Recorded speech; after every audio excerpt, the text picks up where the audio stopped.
नमस्कार दोस्तों, मेरा नाम है रजनीश। स्वागत करता हूं आपका हमारे YouTube channel connecting India exam solution में। दोस्तों, connecting India exam solution India का ऐसा प्लेटफॉर्म है जो आपको एक्सपोर्ट इंपोर्ट से रिलेटेड सारी जानकारी डिटेल में बताता है, समझाता है। इंडिया से कैसे एक्सपोर्ट करें, इंडिया में कैसे इंपोर्ट करें, उसका प्रोसीजर क्या है, क्या क्या डॉक्यूमेंट आपको उसके लिए बनाने रहेंगे, किस तरीके से मार्केटिंग करके बायर फाइंडिंग आपको करना है, इन सारी चीज़ों के बारे में डिटेल में जानकारी आपको हमारे यूट्यूब चैनल के माध्यम से प्रोवाइड कराई जाती है। तो इसी के साथ मैं आपसे रिक्वेस्ट करूंगा कि अगर आप हमारे YouTube चैनल पर नए हैं तो हमारे चैनल को सब्सक्राइब करें, बेल आइकन को प्रेस करें ताकि आपको हमारे आगे आने वाले वीडियोज की नोटिफिकेशन मिलते रहें। दोस्तों, वीडियो में बढ़ते आगे बात कर लेते हैं आज के सबसे इंटरेस्टिंग टॉपिक की, जिसके अंदर हम बात करेंगे कि राजस्थान और गुजरात से किस तरीके से मसालों का एक्सपोर्ट किया जाए। जी हाँ दोस्तों, केरल तो आपने सुना ही होगा, बट राजस्थान और गुजरात में भी कई इस तरीके के मसाले हैं जो आराम से यहां से लेके और एक्सपोर्ट किए जा सकते हैं और इनकी वर्ल्ड में डिमांड है और हम ग्लोबल लीडर के रूप में जो है उभर के आ रहे हैं। राजस्थान के कई सारे स्पाइसेस और गुजरात के कई सारे स्पाइसेस ऑलरेडी जो है इंटरनेशनल मार्केट में लॉन्च किए जा चुके हैं और कई सारे लोग जो है ऑलरेडी यहां से एक्सपोर्ट कर भी रहे हैं। तो आज के इस वीडियो में हम आपको कंप्लीटली बताएंगे कि राजस्थान और गुजरात से किस तरीके से एक्सपोर्ट करें, क्या प्रोसीजर है, क्या क्या डॉक्यूमेंट आपको इसके लिए बनाना रहेगा। तो चलिए दोस्तों, वीडियो को शुरू करते हैं।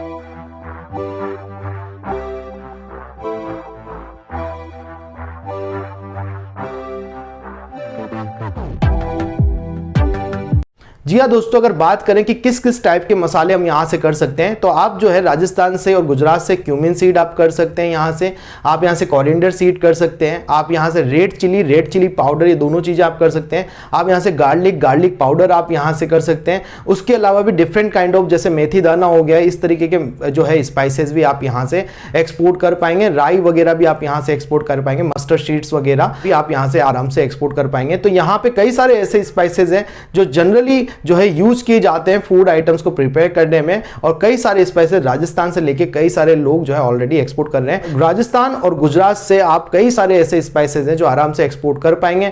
तो उनके लिए अगर हम बात करें कि इन स्पाइसेस का एक्सपोर्ट कैसे करना है, तो सबसे पहले हमें समझना पड़ेगा कि स्पाइसेस एक्सपोर्ट करने के लिए डॉक्यूमेंटेशन आपको क्या क्या चाहिए होंगे। तो अगर आपको राजस्थान और गुजरात से अगर आपको एक्सपोर्ट करना है तो सबसे पहले आपको एक जीएसटी सर्टिफिकेट आपका ले लेना है। जब गुड्स एंड सर्विस टैक्स का आप सर्टिफिकेट बना लेंगे, उसके बाद आपको जो है सिंपली जो नेक्स्ट सर्टिफिकेट आपका लगेगा वो आपका लगेगा इंपोर्ट एक्सपोर्ट कोड, जो कि आपको डीजीएफटी के पोर्टल से लेना है। उसके बाद आपको AD code letter, authorize dealership code, जो कि आपको अपने बैंक से मिलेगा। और जब आपका आईसी बन जाएगा उसके बाद आपको आरसीएमसी लेना है, जो कि एक कमोडिटी बोर्ड स्पाइसेस बोर्ड का रहेगा। तो स्पाइसेस बोर्ड का रजिस्ट्रेशन कम मेंबरशिप सर्टिफिकेट आपको यहां लगेगा ही लगेगा, जो कि आपको स्पाइसेस बोर्ड की वेबसाइट या डीजीएफटी के अभी पोर्टल से ये सब सर्टिफिकेट जो है निकलने लग गए हैं, तो आप वहां से ले सकते हैं। जब आप स्पाइसेस बोर्ड का सर्टिफिकेट कंप्लीट करेंगे उसके बाद आपको यहां जरूरत पड़ेगी एफएसएसआई के सेंट्रल लाइसेंस की। तो देखिए दोस्तों, दो तरीके के यहां पे जो है लाइसेंस रहते हैं जो एफएसएसआई के होते हैं। वो एक स्टेट होता है, एक जो है आपका सेंट्रल लाइसेंस होता है। तो स्टेट लाइसेंस जब भी आप डोमेस्टिकली कोई भी प्रोडक्ट का सेल करते हैं फूड आइटम का, तो आपको लगता है, बट अगर आप एक्सपोर्ट इंपोर्ट का काम करना चाहते हैं तो आपको यहां पे सेंट्रल एफएसएसआई का लाइसेंस लगेगा। तो आप जैसे ही आईसी लेंगे, आरसीएमसी लेंगे, उसके बाद आपको सेंट्रल एफएसएसआई के लाइसेंस के लिए अप्लाई कर देना है। कुछ ऐसे प्रोडक्ट होते हैं जिसमें लैब रिपोर्ट और टेस्ट रिपोर्ट की भी डिमांड रहती है, तो वो भी आपको यहां पे बना लेने हैं। उसके बाद जनरली आप जब शिपमेंट करेंगे उसी टाइम पे आपको डॉक्यूमेंट की रिक्वायरमेंट रहेगी, जैसे कि आपका प्रोफोमा इनवॉइस बनता है, कमर्शियल इनवॉइस बनता है। उसके बाद आपका जो है नेक्स्ट डॉक्यूमेंट शिपिंग बिल होता है, सर्टिफिकेट ऑफ ऑरिजिन होता है, फ्यूमिगेशन होता है, पाइथोसनेटिस सर्टिफिकेट रहते हैं, या आपका बिल ऑफ रेडिंग रहता है और सर्टिफिकेट ऑफ ऑरिजिन वगैरह रहते हैं। तो इस तरीके के कुछ डॉक्यूमेंट आपको ड्यूरिंग द शिपमेंट और कुछ डॉक्यूमेंट आपको शिपमेंट से पहले ही बनाने रहेंगे। तो ये तो आपके डॉक्यूमेंटेशन की रिक्वायरमेंट रही। अब जब इनिशियल सेटअप के टाइम पे जो डॉक्यूमेंट आपको बनाने रहेंगे उसमें कितना खर्चा आने वाला है, तो आपको करीब करीब यहाँ पे 35 से 40 हजार रुपए के बीच में खर्चा आएगा, जिसमें आपका spices board, FSSAI license, port registration भी आपका होता है, वो सब। तो 35-40 हजार रुपए इनिशियली आपको चाहेंगे, जीएसटी, आईसी, सब चीजों के लिए।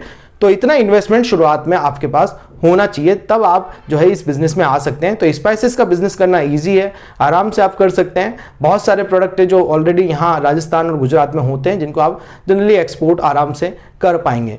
अब नेक्स्ट में हम बात करते हैं कि प्रोसीजर क्या रहेगा, किस तरीके से स्टेप बाय स्टेप ये पूरा एक्सपोर्ट आपको करना है। तो यहां पे दोस्तों अगर प्रोसीजर की बात करें तो देखिए, जैसा कि मैंने बताया कि सबसे पहले आप प्रोडक्ट डिसाइड कर लें कि आपको क्या प्रोडक्ट एक्सपोर्ट करना है। लेट्स सपोज अगर आपको क्यूमिन एक्सपोर्ट करना है तो क्यूमिन करीब करीब जो है कंटेनर में 24 से 25 टन आपका चला जाता है। तो जीरा जो है आपको 24-25 टन आप करेंगे, और उसके लिए आपको सबसे पहले सप्लायर फाइंड करना है कि कहां से आपको मटेरियल लेना है। तो आप गुजरात में ऊंझा बहुत बड़ी मंडी है जहां पे सारे स्पाइसेस आपको मिल जाते हैं, वहां से परचेज कर सकते हैं, या राजस्थान में आप नागौर साइड से भी ये इसको परचेज कर पाएंगे। जब आप डिसाइड करते हैं कि मुझे क्या प्रोडक्ट एक्सपोर्ट करना है, उसका सप्लायर पता करें, उसकी प्राइसिंग पता करें, साथ में कोशिश करें कुछ डेटा कलेक्ट करने की कि ये प्रोडक्ट की इंटरनेशनल मार्केट में क्या प्राइस है और जनरली दूसरे लोग क्या प्राइस पे इसको एक्सपोर्ट कर रहे हैं।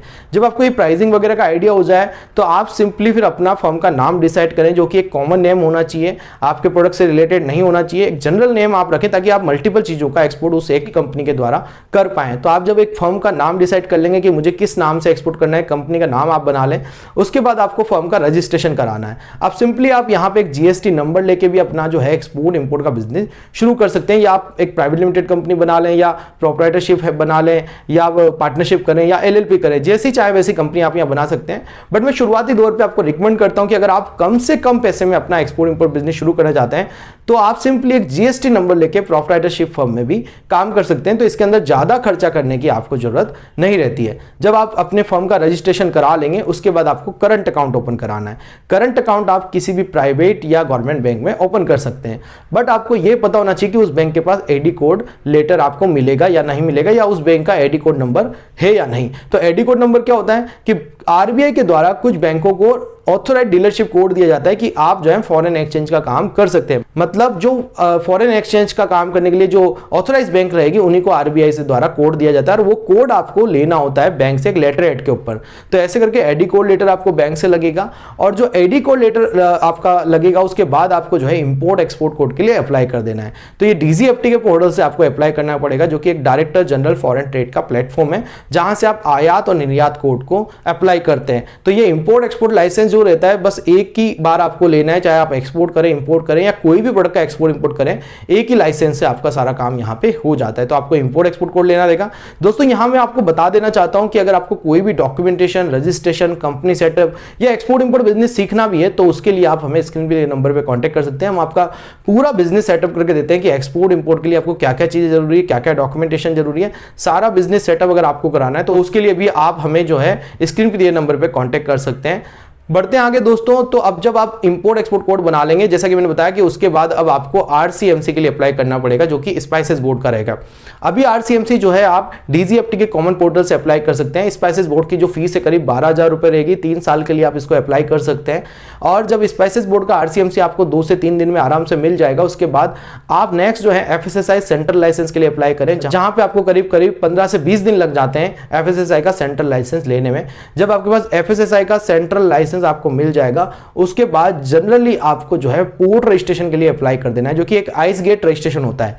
आइस गेट जो है कस्टम का पोर्टल होता है जिसपे सभी एक्सपोर्टर और इंपोर्टर को रजिस्ट्रेशन करना जरूरी है जो इंडिया में काम करते हैं। चाहे इंडिया से आप एक्सपोर्ट करें या इंडिया में इंपोर्ट करें, बाहर से कुछ मंगाएं, तो भी आपको कस्टम का एक पोर्टल है ICEGATE, ICEGAT, ICEGATE registration उसमें कंपलसरी प्रोसीजर होता है। तो जो आपका एडी कोड लेटर रहता है वो आपका आइस गेट के अंदर लगता है, और यहां से आपका पोर्ट रजिस्ट्रेशन हो जाता है। तो जिस भी एयरपोर्ट या लैंड बॉर्डर या सी पोर्ट से आप एक्सपोर्ट करना चाहते हैं, उसी पोर्ट पे आपको रजिस्ट्रेशन कराना रहेगा। उसी को ICEGATE registration, port registration या एडी कोड रजिस्ट्रेशन बोला जाता है। तीनों चीजें एक ही बात है। उसके बाद आपको वहीं उसी पोर्ट पे CHA अपॉइंट करना है जहां से आपको एक्सपोर्ट करना है। उस CHA से आप अपने चार्जेस लेंगे कि मुझे ये कंटेनर एक्सपोर्ट करना है, लेट्स सपोज क्यूमिन का कंटेनर एक्सपोर्ट करना है, कितने चार्जेस आपको लग जाएंगे, तो वो आपको चार्जेस वहां से प्रोवाइड करा देंगे। तो CHA से चार्जेस लें, उसके बाद अपना बायर फाइंडिंग प्रोसेस चालू करें। बायर फाइंडिंग के लिए हमने कई सारे वीडियो बनाए गए हैं, डिस्क्रिप्शन में जाके आप चेकआउट कर सकते हैं, उनके लिंक भी आपको मिल जाएंगे। तो जब आपका बायर फाइंड हो जाता है उसके बाद आप उसको प्राइस देना है। प्राइस देने के बाद ऑर्डर आएगा, ऑर्डर के बाद आपको एडवांस पेमेंट डलवाना है। जब आपका एडवांस पेमेंट आ जाएगा उसके बाद आपको शिपमेंट कर देना है। तो जब आप शिपमेंट कर देंगे उसके बाद आपका मटेरियल पोर्ट पे पहुंचता है, पोर्ट से मटेरियल जो है आगे बायर तक पहुंचता है। तो पोर्ट पे सारा काम आपका CHA custom house agent handle करता है, जो आपने पहले से अपॉइंट किया हुआ है। तो जो कस्टम हाउस एजेंट रहेगा वो आपका सारा कस्टम क्लियरेंस कराएगा, और आपका जो कंटेनर है या आपका जो मटेरियल है उसको कनेक्टेड फ्लाइट या वेसल पे लोड कर देगा, और आपका मटेरियल बायर के पास चला जाएगा। अब यहाँ पोर्ट पे जितने भी डॉक्यूमेंट आपके बनेंगे वो सब डॉक्यूमेंट आपको कलेक्ट करके बायर को कुरियर करने होते हैं, और इस तरीके से आपका ये एक्सपोर्ट का बिजनेस कंप्लीट होता है। होता है। आई होप दोस्तों वीडियो में दी गई जानकारी आपको पसंद आई होगी। अगर आप सीखना चाहते हैं कंप्लीटली एक्सपोर्ट एंड इंपोर्ट तो ज्वाइन कर सकते हैं हमारा 7 दिन का एक्सपोर्ट इंपोर्ट का ट्रेनिंग प्रोग्राम, जिसमें हम ऑनलाइन आपको सिखाते हैं कि किस तरीके से आप इंडिया से एक्सपोर्ट करेंगे, किस तरीके से इंपोर्ट करेंगे, उसका क्या प्रोसीजर है, क्या क्या डॉक्यूमेंट बनाने हैं, किस तरीके से मार्केटिंग करनी है। लाइव बायर फाइंडिंग करके आपको इसमें बताया जाता है कि किस तरीके से बायर ढूंढा जाता है। तो अगर आपको सीखना है कंप्लीटली एक्सपोर्ट एंड इंपोर्ट तो आप जो है हमें स्क्रीन पे दिए नंबर पे कांटेक्ट कर सकते हैं, या आप 3 डेज का ऑफलाइन ट्रेनिंग सेशन भी कोटा राजस्थान में आके ज्वाइन कर सकते हैं। ऑफलाइन और ऑनलाइन दोनों ही तरीके की ट्रेनिंग्स के लिए आप हमें स्क्रीन पे दिए नंबर पे कांटेक्ट कर सकते हैं और उसकी इंक्वायरी आप जो है वहां से कर सकते हैं। आप हमें फॉलो कर सकते हैं सोशल मीडिया पे, जिसके लिंक भी आपको डिस्क्रिप्शन में मिल जाएंगे। मिलते हैं हमारे नेक्स्ट वीडियो में। Thank you very much.